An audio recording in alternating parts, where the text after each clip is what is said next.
Hello बच्चों, welcome to RP classes. आज की वीडियो में हम करेंगे रीजनिंग का टॉपिक लेते हैं आज हम श्रृंखला के अंदर से हर एग्जाम में क्वेश्चन पूछ लिया जाता है। श्रृंखला के बहुत से क्वेश्चन आपको हर एग्जाम में आपको देखने को मिल ही जाते हैं, तो फिर बच्चे वहाँ पर बैठकर बहुत ज़्यादा टाइम वेस्ट हो जाता है, इसके अंदर निकाल नहीं पाते प्रश्नों को। तो आज हम एक शॉर्टकट तरीके से, ईजी तरीके से कैसे श्रृंखला को निकालना है वो आज हम यहाँ पर देखेंगे। देखिए, सबसे पहले हम श्रृंखला दे रखी है, उसको पहले जो श्रृंखला दी हुई है उसको पहले ध्यान से देखिएगा कि श्रृंखला कैसी दी हुई है।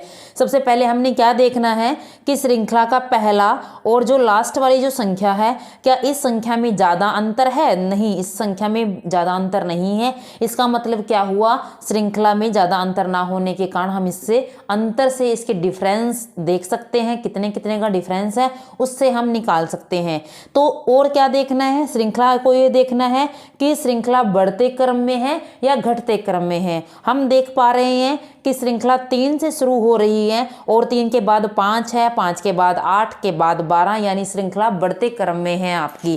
जब श्रृंखला बढ़ते क्रम में है तो क्या है श्रृंखला, इसका मतलब श्रृंखला में आपकी प्लस हो रहा है। तो देख लीजिए, हम यहाँ पर निकाल कर देख लेते हैं यहाँ पर क्या आएगा। जैसे यहाँ 3 है, 3 में कितना जोड़ेंगे कि 5 आए, 2 जोड़ देंगे। 5 में कितना जोड़ेंगे कि 8 आ जाए, 5 और 3 कितने हैं, 8 बन गया। 8 में कितना जोड़ेंगे कि 12 आ जाए, 8 में हम 4 प्लस करेंगे कि 12 आ जाए। 12 में कितना 2 प्लस हुआ, 3 प्लस हुआ, 4 प्लस हुआ। अब यहाँ पर कितना 5 प्लस होगा, 17 आ गया। 12 और 5 17। 17 में कितना प्लस करेंगे कि 23 आ जाए, 6 प्लस करेंगे। यानी आप यहाँ देख लीजिए, पहले 2 प्लस हुआ, फिर 3 प्लस हुआ, फिर 4 प्लस हुआ, फिर 5 प्लस हुआ, फिर 6 प्लस हुआ। अब आगे कितना होगा, 7 होगा, प्लस 7 होगा। जब हम 23 में 7 जोड़ देंगे तो यहाँ कितना आएगा, 30 आएगा। आपकी श्रृंखला पूरी हो जाती है, यानी आपका आंसर यहाँ 30 बन जाता है इस क्वेश्चन मार्क की जगह। इसमें क्या देखना था, डिफरेंस देखना था आपको। श्रृंखला के अंदर सबसे इंपॉर्टेंट चीज़ क्या है, श्रृंखला को देखना है, श्रृंखला किस प्रकार की है। यदि पहले और लास्ट में अंतर ज़्यादा नहीं है तो उसको हम क्या सोचेंगे कि वो प्लस है या माइनस हो सकती है, उसके अंदर हम डिफरेंस देख सकते हैं, उससे हमारी श्रृंखला निकल आएगी।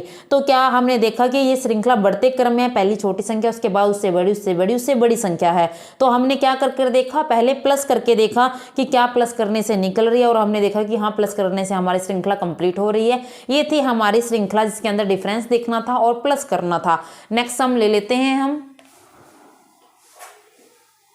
नेक्स्ट हम देख लीजिए यहाँ पर, जैसे देख लीजिए यहाँ 25 है, 21 है, 17 है, 13 है। आगे हमें क्वेश्चन मार्क मिला है, तो हमने क्या देखना है कि क्या पहले और लास्ट में अंतर ज़्यादा है? नहीं, ज़्यादा नहीं है, क्योंकि 25 से स्टार्ट होकर 13 पर ख़त्म हो रहा है, इसलिए डिफरेंस ज़्यादा नहीं है। तो इस श्रृंखला में भी हम क्या करेंगे, अपना अंतर देख लेंगे, अंतर देखने से हम आंसर निकालेंगे। अब देखना है श्रृंखला घटते क्रम में है, बढ़ते क्रम में है। श्रृंखला का पहला अक्षर 25 है, श्रृंखला का लास्ट में 13 है। इसका मतलब क्या हुआ, पहले बड़ा है फिर छोटा है, यानी घटते क्रम में श्रृंखला है। घटते क्रम मतलब घटाना, तो घटाना है श्रृंखला को। देख लीजिए कैसे डिफरेंस देखना है। 25 में से क्या प्लस किया या माइनस किया, माइनस किएंगे। 25 में से 4 को माइनस किया। 21 में से 17 आया है, तो क्या होगा, यहाँ भी 4 माइनस हो रहा है। 17 में से यहाँ क्या आ रहा है, 13, यानी यहाँ भी 4 माइनस हो रहा है। आगे भी यही चलता रहेगा क्योंकि श्रृंखला है, 4 माइनस होगा, 13 में से 4 गए 9, तो हमारा आंसर आया 9। ये थी आपकी घटते क्रम की श्रृंखला। उससे पहले की थी बढ़ते क्रम की श्रृंखला। घटते क्रम में क्या देखा था श्रृंखला में कि हमने घटते क्रम में हमने क्या देखा है श्रृंखला में कि एक डिफरेंस देखा है, क्योंकि संख्याओं में अंतर ज़्यादा नहीं है, पहली और लास्ट वाली में संख्या में अंतर ज़्यादा नहीं है, इसलिए हमने इसको घटाया है, और घटाने के बाद हमारा आंसर क्या आ जाता है, 9 आ जाता है। अभी थोड़ा सा और अलग टाइप का प्रश्न है, अभी तक हम प्लस कर रहे थे, माइनस कर रहे थे। अब देख लीजिए क्या देखना है। सबसे पहला काम हमारा क्या है, पहले और लास्ट वाली संख्या में हमने अंतर देखना है। हम देख पा रहे हैं कि पहला अंक हमारा 3 है और लास्ट वाला हमारा 243 है। हम देख पा रहे हैं कि यहाँ पर अंतर बहुत ज़्यादा जा रहा है, और संख्या कौन से क्रम में है ये भी देख लीजिए कि पहले 3 है, फिर 9, फिर 27, फिर 81, फिर 243। इसका मतलब क्या हुआ, हमारी संख्या हमारी बढ़ते क्रम में है। जब संख्या बढ़ते क्रम में आए तब हमने क्या करना है, जब संख्या बढ़ते क्रम में आई हमें प्लस करना है, हमें पता चला, लेकिन यहाँ पर क्या था, पहली और लास्ट वाली संख्या में अंतर बहुत ज़्यादा है, इसलिए हम यहाँ पर क्या करेंगे, गुणा करेंगे।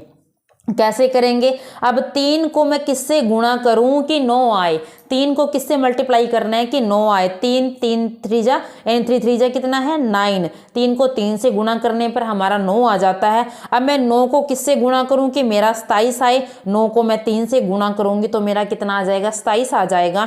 अब मैं 27 को किससे गुणा करूं कि 81 आए, 87 को मैं 3 से गुणा कर देती हूँ तो मेरा 81 आ जाता है। 81 को भी 3 से गुणा करूंगी तो 243 आएगा। अब जो कि अब हमारी जो श्रृंखला बनी है वो देख लीजिए कैसे बनी है। जैसे हमने 3 से गुणा किया, 3 से गुणा करने पर फिर क्या आ जा रहा है हमारा, 3 आ रहा है, फिर 3 से गुणा किया, फिर 27 के बाद 27 को भी 3 से, फिर 3 से गुणा करने पर 81 आया, 81 को भी 3 से गुणा किया, 243 आया। अब हम 243 को भी 3 से गुना कर देख लेते हैं, 3 तिया 9, 4 तिया 12, 3 दूनी 6 और 1 7, यानी हमारा कितना आंसर आया 729, हमारा 729 आंसर आ जाता है जब हम इसको भी 3 से गुना करते हैं। यदि आपको एग्जाम में बैठकर नहीं पता चल रहा कि हमने किससे गुणा करनी है तो आप, अगर आपके पास टाइम है एग्जाम के अंदर, तो आप एक थोड़ा सा बड़ा तरीका भी इसका ले सकते हैं। किस चीज़ का, वही अंतर निकालने का, वही अंतर निकालने का। कैसे कर सकते हैं हम, जैसे 3 और 9, 9 में से 3 गए 6, यानी प्लस किया 6, आगे क्या है 27, 27 में से 9 गए तो कितना आ जाएगा हमारा 18, यानी 9 में 18 प्लस करते हैं तो 27 आता है।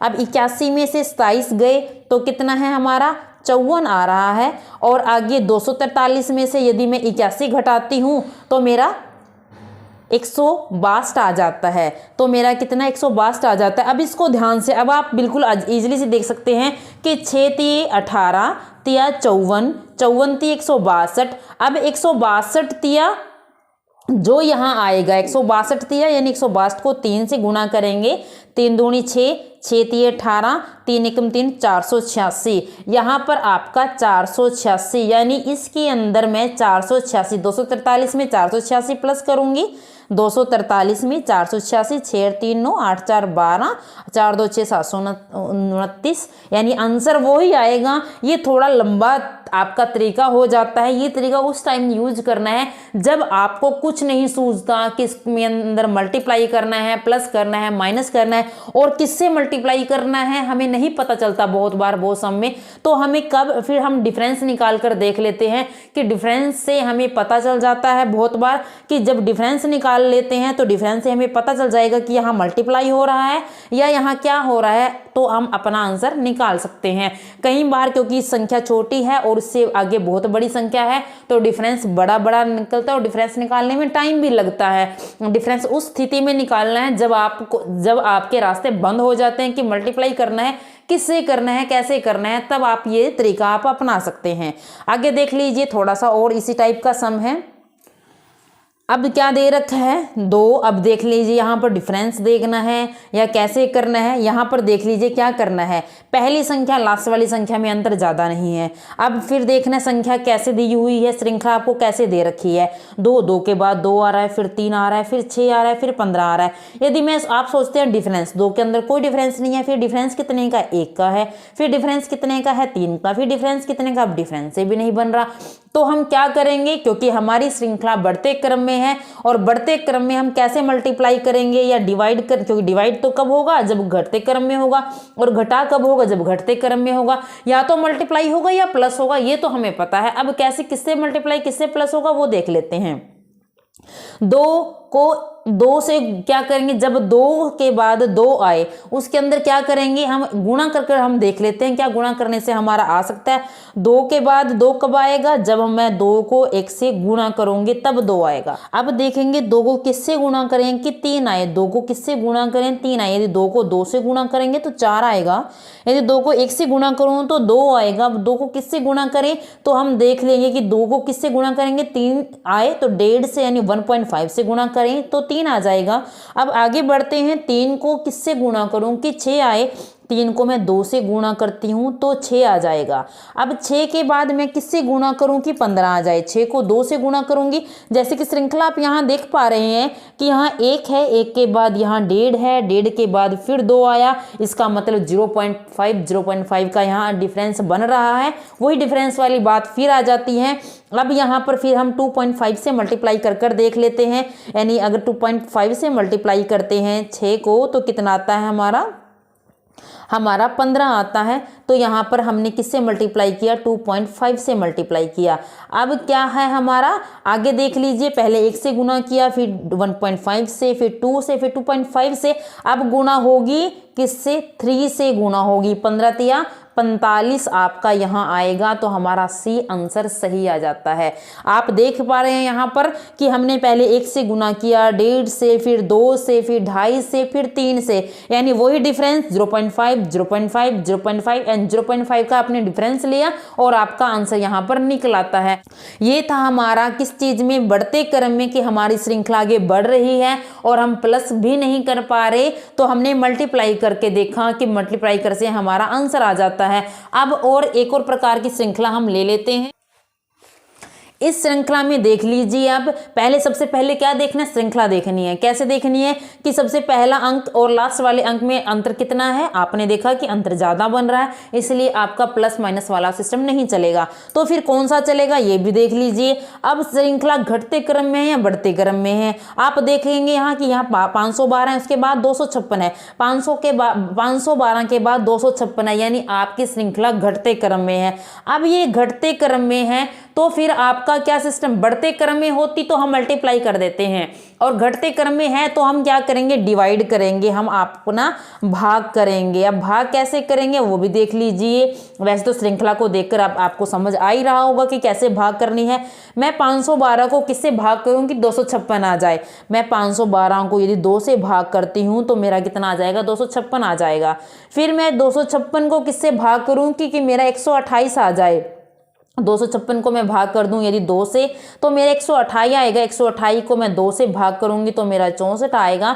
64 को मैं 2 से भाग करूंगी तो मेरा 32 आएगा, और 32 को मैं 2 से भाग करूंगी तो मेरा 16 आएगा। ये थी आपकी बिल्कुल इजी श्रृंखला, क्योंकि हमें पता चल गया कि भाग करना है, और हमें पता चल गया 2 से भाग करना है, क्योंकि दिखाई दे रहा है 16 दूनी 32 दूनी 64 दूनी 128 दूनी 256 दूनी 512, तो हमें पता ही चल रहा है कि 2 से भाग करना है। लेकिन यदि एग्जाम में इस टाइप की श्रृंखला आ जाती है और आपको उस समय नहीं पता चलता कि हमें भाग किससे करना है, तो हम क्या करेंगे, वही डिफरेंस वाला यहाँ भी देख सकते हैं। डिफरेंस वाला हम बड़ा, क्योंकि श्रृंखला के अंदर बहुत बड़ा और बहुत छोटा है डिफरेंस, तो हम इसलिए डिफरेंस वाला यहाँ नहीं लेना चाहते। लेकिन फिर भी मैं इसलिए बता रही हूँ कि बहुत बार एग्जाम में बैठकर फंस जाते हैं कि करना क्या है। तो यदि हम डिफरेंस लेंगे, 256 का ही डिफरेंस बन रहा है, यहाँ पर कितना 128 का डिफरेंस बनेगा, यहाँ पर कितना 64 का डिफरेंस बनेगा, यहाँ पर कितना 32 का ही डिफरेंस बनेगा। अब यहाँ पर कितना 128 64 32। अब यहाँ पर देख लीजिए, आप यहाँ पर कैसे अब मल्टीप्लाई करके भी देख सकते हैं। 32 दूनी 64 हो रहा है, 64 दूनी 128 दूनी 156, यानी किसको मल्टीप्लाई करूंगी, जब मैं उसमें ही आपस में, यानी 32 को जोड़ दिया, 64 को जोड़ दिया, 128 को जोड़ दिया, 56 किस को आपस में जोड़ दूंगी कि 32 बनेगा, तो हम जोड़ देंगे 16, यानी 16 को 16 में ही जोड़ दूंगी तो 32 बन जाएगा। यानी हम इसको डिफरेंस करके भी निकाल सकते हैं। आगे एक सम और ले लेते हैं, इसी टाइप का कुछ सम है। इसमें देख लीजिए आप कैसे आपको भाग करना है, माइनस करना है। सबसे पहले हमें यही पता होना चाहिए श्रृंखला किस टाइप के, श्रृंखला को ध्यान से देखना है। अब हम देख पा रहे हैं श्रृंखला में पहला जो आपका संख्या है वो 7200 है और लास्ट वाली संख्या 60 है, यानी श्रृंखला में बहुत ज़्यादा डिफरेंस आया हुआ है। जब श्रृंखला में बहुत ज़्यादा डिफरेंस आ जाता है तो आपको पता है या तो मल्टीप्लाई होगा या भाग होगा। अब मल्टीप्लाई करना है या भाग करना है, वो चीज़ हम कैसे देख पाते हैं, तो देख लेते हैं कि श्रृंखला घटते क्रम में है, बढ़ते क्रम में है। श्रृंखला का पहला जो संख्या है वो 7200 है, दूसरी आपकी 3600 है, यानी पहली 7200 है, दूसरी 3600। इसका मतलब श्रृंखला घटते क्रम में है। घटते क्रम में यदि श्रृंखला आपके अंतर छोटा होता तो हम घटा देते, लेकिन घटते क्रम में तो हम क्या करेंगे, डिवाइड कर देंगे। कैसे डिवाइड करेंगे ये आपको मैं दिखा देती हूँ यहाँ पर करके। जैसे आपकी श्रृंखला है, श्रृंखला बड़ी है तो कैसे डिवाइड करेंगे, 7200 को मैं किससे डिवाइड करूं कि 3600 आ जाए, 36 दूनी 72, यानी मैं डिवाइड करूंगी 2 से। अब मैं 3600 को किससे डिवाइड करूं कि 1200 आ जाए, 36 को मैं अगर 2 से डिवाइड कर दूंगी तो कितना आ जाएगा, 1800 आ जाएगा, लेकिन मुझे तो 1200 चाहिए। 1200 यानी 36, 12 दूनी 24, 12 तिया 36, यानी मैं 3 से डिवाइड कर दूंगी। और अब 1200 को मैं किससे डिवाइड करूं कि 300 आ जाए, यदि 1200 को मैं 3 से डिवाइड करूंगी 4 आएगा, अगर मैं 2 से डिवाइड करूंगी तो 600 आ जाना चाहिए, लेकिन 2 से डिवाइड हुआ फिर 3 से डिवाइड हुआ, इसका मतलब हमारी श्रृंखला चल पड़ी है तो हम 4 से डिवाइड करेंगे तो कितना आ जाएगा हमारा 300। अब हम यहाँ पर देखते हैं कि 300 को मैंने किससे डिवाइड किया कि 60 आ गया, 2 3 4 यानी अब 5, मैं 5 से डिवाइड करूंगी तो 60 आ जाएगा। अब हम जैसे कि हम देख पा रहे हैं श्रृंखला हमारी सही से चल रही है तो हम डिवाइड कर देंगे 6 से डिवाइड करेंगे तो हमारा आंसर यहाँ बन जाता है 10। अब हमारी श्रृंखला कंप्लीट हो जाती है। हमें एग्जाम में करके इस टाइप से देखना पड़ेगा कि किससे जब हमारी श्रृंखला चल पड़े, बिल्कुल प्रॉपर तरीके से चल पड़ते तो इसका मतलब हमारा सम सही जा रहा है, हमारा आंसर सही जा रहा है। नेक्स्ट सम हम ले लेते हैं, जैसे कि ये सम हमें दिखाई दे रहा है, कैसी श्रृंखला है देख लीजिए।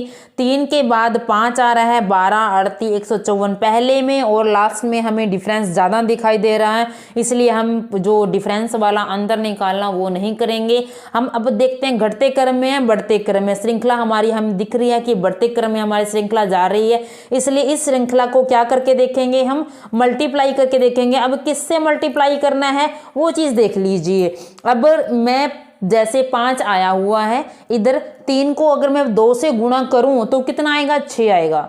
3 को 2 से गुणा करने पर मेरा 6 आ रहा है, इसका मतलब मैं 2 से गुणा नहीं कर सकती।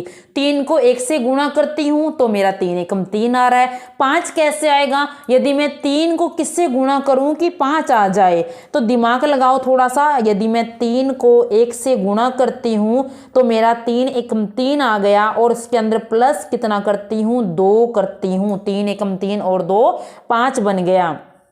5 को 2 से गुणा करना है प्लस 2 करना है, यानी 2 से गुणा कर दिया 2 प्लस कर दिया तो 5 दूनी 10 और 2 12 आ गया। अगर फिर मैं 12 दूनी 24 होते हैं, अब मैं 2 से गुणा नहीं कर सकती। अब देख लीजिए पहले 1 से गुणा किया फिर 2 से गुणा किया, अब हम 3 से गुणा करेंगे। 12 दूनी 24, 12 तिया 36 और 2 38 आ जाता है। अब हमारा 38 आया हुआ है।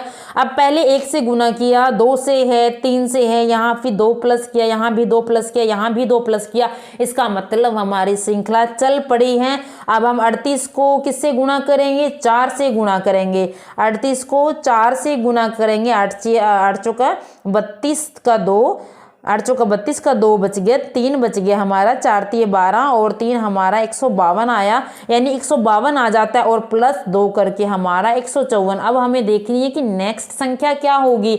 हमने 1 से गुना किया, 2 से, 3 से, 4 से, अब गुना होगी 5 से। 154 को हम 5 से गुना करेंगे, 5 चौका 20, 5 5 25 और 2 27, 2 बच गए, 5 और 2 आपका 770 आया हमारा, यानी 770 तो गुना करके आया और प्लस जब हम 2 कर देंगे 772 और हमारा ऑप्शन में 772 हमारे पास है, तो हमारी श्रृंखला यहाँ निकल आती है। थोड़ी सी डिफिकल्ट श्रृंखला होती है इस टाइप की, लेकिन बार बार प्रैक्टिस करेंगे तो हमें पता चल जाता है मल्टीप्लाई करना है, डिवाइड करना है या प्लस माइनस करके हमारी श्रृंखला निकल जाएगी।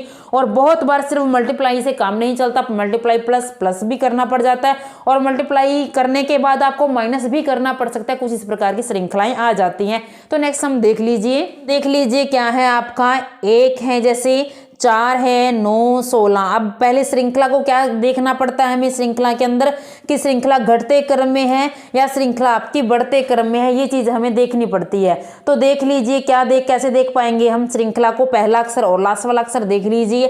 पहला अक्षर 1 है, लास्ट वाला 36 है। पहला अक्षर 1 है, लास्ट वाला 36 है, तो मतलब ये श्रृंखला हमारी, यदि अगर श्रृंखला थोड़ी सी अलग सी टाइप की और देख लीजिए, यानी 1 के बाद ये, जैसे मैं श्रृंखला लिख लेती हूँ, यहाँ पर आपकी ये श्रृंखला लिखी गई है। आपको यदि आपको वर्ग याद होगा तो आप बिल्कुल इजी से इसको निकाल सकते हैं। 1 कहाँ से आया, अगर मैं 1 को 1 से गुणा करूंगी तो 1 आएगा। 1 के बाद 2 को 2 से गुणा करूंगी 4 आएगा। 2 के बाद 3 को 3 से, यानी 3 का वर्ग, 4 का वर्ग, 5 का वर्ग, 6 का वर्ग और आगे कितना आ जाता है आपके पास 7 का वर्ग, यानी हमारा आंसर 49 आ गया। इस टाइप की भी श्रृंखला आ जाती है, कई बार वर्ग करने पर आ जाता है, कई बार आपका घन करने पर भी आ सकता है। यह है जैसे क्या आ सकता है, जैसे अभी 1 का वर्ग किया है और घन में भी ये श्रृंखला पूछी जा सकती है। घन में कैसे पूछ सकते हैं, जैसे 1 का वर्ग करने पर, 1 का घन करने पर, 2 का घन करने पर, 3 का घन करने पर, 4 का घन करने पर। ये आपको वर्ग और घन अच्छे से याद होना चाहिए कि आपके वर्ग एटलीस्ट 10 तक तो होने चाहिए। जब 10 तक याद होंगे तो आप इजीली से आप एक बार श्रृंखला को ध्यान से देखेंगे तब आप पहचान पाओगे कि हाँ ये घन में है, तो आप आसानी से आप उसको सॉल्व कर सकते हैं। आगे नेक्स्ट हम ले लेते हैं। इसके अंदर देख लीजिए श्रृंखला कैसे बनी हुई है। श्रृंखला कैसे बनी हुई है, अब थोड़ी सी डिफरेंट टाइप की श्रृंखला है। कैसे है, 77 आया हुआ, 77 के बाद 49 के बाद 36, 18। अब आप देख पा रहे हैं श्रृंखला के अंदर ज़्यादा अंतर भी नहीं दिख रहा है, और ज़्यादा अंतर नहीं दिख रहा, आप डिफरेंस लेकर देखेंगे तब डिफरेंस भी मुझे सही सा नहीं दिखाई दे रहा है कि डिफरेंस भी सही आएगा। यदि मैं मल्टीप्लाई करूँ तो 77 है, 49, 36 मल्टीप्लाई करके भी नहीं मुझे कुछ सही लग रहा। तो क्या आप बता सकते हैं कि श्रृंखला कैसे बन रही होगी। यदि मैं 77 यानी इसी संख्या को देखूं ध्यान से, और उसके बाद वाली नेक्स्ट संख्या हमारी 49 है, यानी मेरी संख्या पहले 77 है, 77 को ध्यान से देखा 49 आ रहा है, यानी 7 और 7 को ही ध्यान से देखो कि दोनों को आपस में मल्टीप्लाई कर दिया तो हमारा 49 आ गया। हमारा नेक्स्ट संख्या आगे फिर 49 है, मैं 49 के दोनों अक्षरों को जब मल्टीप्लाई कर देती हूँ 4 में 36, तो मेरी नेक्स्ट संख्या आ गई। और मुझे लगता है कि हमारी श्रृंखला भी चल पड़ी है क्या। आप देख लीजिए, मैं दोनों को गुणा करती हूँ तो 18 आ गया, यहाँ पर फिर मैं दोनों को गुणा कर देती हूँ तो मेरा कितना आ गया, 8 एकम 8 आ गया। तो मेरी श्रृंखला का आंसर अगला कितना आएगा, 8 आएगा। यानी इस टाइप से भी प्रश्न पूछ लिया जाता है, एग्जामिनर आपको उलझाने के लिए इस टाइप का भी प्रश्न दे सकता है। नेक्स्ट हम देख लेते हैं, थोड़ी सी और टाइप की एक श्रृंखला आ जाती है। कई बार एग्जामिनर आपको प्रश्न ना देकर, क्वेश्चन मार्क ना देकर आपको सारी श्रृंखला ही दे देता है और उसमें बता देता है कि श्रृंखला जो दी हुई श्रृंखला है इसमें एक संख्या गलत है और गलत संख्या को पहचानना है। अब श्रृंखला आप पहले तो ये देख लीजिए कि श्रृंखला में हो क्या रहा होगा। क्या पहली संख्या और लास्ट वाली संख्या में अंतर कम है? नहीं, बहुत ज्यादा अंतर है। इसका मतलब तो ये साफ साफ है कि श्रृंखला मल्टीप्लाई हो रही है, ठीक है, गुणा हो रही है श्रृंखला। अब गुणा हो रही है या भाग हो रही है ये भी कैसे पता चलता है, श्रृंखला बढ़ते क्रम में है या घटते क्रम में है। तो श्रृंखला आपको पता चल रहा है बढ़ते क्रम में है, आपको पता चल रहा है गुणा हो रही है, तो हम गुणा कर कर ही देख लेते हैं कि किस टाइप से इन्होंने कर रखा है। इसको हम श्रृंखला लिख लेते हैं पहले, जैसे मैंने सारी श्रृंखला लिख ली है। अब क्योंकि हमने इसमें गलत पहचानना है तो देख लीजिए कैसे 4 के बाद 5 कैसे आ रहा है। यदि मैं प्लस करूंगी तो किस श्रृंखला मेरी बहुत बड़ी जा रही है, मैं प्लस नहीं कर सकती, मैं क्या करूंगी यहाँ मल्टीप्लाई ही कर दूंगी। अब मल्टीप्लाई जब मैं 4 को 1 से करूंगी तो 4 आएगा, 2 से करूंगी तो 8 आएगा। तो मैं किससे मल्टीप्लाई करूं, मैं 4 को 1 से मल्टीप्लाई करूंगी, 4 एकम 4 और प्लस मैं यदि 1 कर देती हूँ तो मेरा आंसर 5 आ जाता है। क्या यही तरीका मेरा आगे जाकर सही रहेगा? जैसे मैंने इसको 1 से मल्टीप्लाई किया, 1 जमा कर दिया, अब मैं इसको किससे 2 से मल्टीप्लाई कर सकती हूँ कि नहीं कर सकती हूँ? कर सकती हूँ बिल्कुल, और जोड़ भी 2 सकती हूँ। 5 दूनी 10 और 2 12 आ गया। अब मैं आगे चलूंगी। अब जब मैंने पहले में देखा कि मैंने 1 मल्टीप्लाई किया और 1 ही प्लस किया, जब मैं दूसरे में आए तो मैंने 2 से मल्टीप्लाई किया और 2 ही प्लस किया उसके अंदर, तो मैं आगे क्या कर सकती हूँ, 3 से 12 तिया 36 और मैं 3 ही प्लस करूंगी, 12 तिया 36 और 3 39। लेकिन यहाँ तो 38 आया है, हमारे शक के घेरे में आ गए हैं अब 38। फिर भी हम श्रृंखला को कंप्लीट कर लेते हैं कि क्या मेरी श्रृंखला इसी टाइप से बनेगी। अब हमारा क्या आ जाना चाहिए था, 12 तिया 36 और 3 39 आ जाना चाहिए था। मेरे शक के घेरे में 38 आ गया, 38 क्योंकि यहाँ गलत हमें लग रहा है कि यहाँ गलत दिया हुआ है, मैंने यहाँ 39 सीख लिया। अब मैं श्रृंखला 39 के हिसाब से ही आगे बढ़ाऊंगी। 39 के हिसाब से अब मैंने मल्टीप्लाई 3 से किया, अब मैं 39 को 4 से मल्टीप्लाई करूंगी। यहाँ पर 4 9 36, 4 तिया 12 और 3 156। बिल्कुल बिल्कुल हमारी श्रृंखला आगे बढ़ रही है और हमने 4 से मल्टीप्लाई किया प्लस 4 किया तो मेरा 160 आ गया। अब मैं 5 से मल्टीप्लाई करूंगी और प्लस भी 5 करूंगी तो हमारा 805 आ जाना चाहिए। 16 पंजे 80, 800 हो जाते हैं, प्लस 5 बिल्कुल सही है। अब ये 6 से गुना हो रही है और 6 आगे इसमें प्लस किया जा रहा है, इसका मतलब हमने गलती पहचान ली है, यानी हमारा 38 गलत है, हमारा 38 यहाँ पर गलत है। हम 38 पर ही टिक लगाएंगे, 38 की जगह हमारा 39 आ जाना चाहिए था। ये थी कुछ इस टाइप की श्रृंखला की जब पूछ लिया जाता है कि इसमें से कौन सा गलत है तो आपको वो श्रृंखला कंप्लीट करके देखनी है। यही नहीं सोचना कि हमारा 38 हमने यहाँ पकड़ लिया यहाँ छोड़ दे, नहीं, हमने आगे पूरा कर देखना कि क्या जिस हिसाब से हम श्रृंखला हम चला रहे हैं उसी हिसाब से ये लास्ट तक पहुंच पा रही है नहीं पा रही है। यदि आपकी लास्ट तक सही चल रही है तो आप सही हो और आपका आंसर भी सही आ जाता है। वीडियो पसंद आ रही है और मेरे समझाए हुए सभी समझ आ रहे हैं तो थैंक यू।